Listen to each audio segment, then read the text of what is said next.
তথ্য বলছে তৃণমূল সরকারের আমলে 5 বার প্রাইমারি টেট হয়েছে।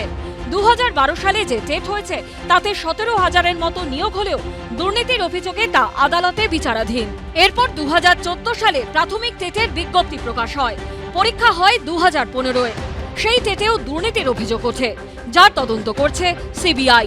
2017 সালের 9 অক্টোবর ফের টেটের বিজ্ঞপ্তি প্রকাশিত হয়। তার পরীক্ষা হয় 2021-এর 31 জানুয়ারি। রেজাল্ট বের হয় 22-এর 10 জানুয়ারি, অর্থাৎ পরীক্ষার 1 বছর পর। 2024-এ 9,533 জনের নিয়োগ হয়। এরপর 2022-এ ফের টেট পরীক্ষা হয়। ফল বের হয় 2023-এর ফেব্রুয়ারিতে, কিন্তু নিয়োগ প্রক্রিয়াই হয়নি। 23শে ডিসেম্বরে ফের টেট হয়, তার রেজাল্ট এখনো বের হয়নি। আর 2024 সালে তো পরীক্ষাই হয়নি, কিন্তু প্রাথমিক শিক্ষা পর্ষদের এই সভাপতি বছর বছর টেট পরীক্ষার আশ্বাস দিয়েছিলেন।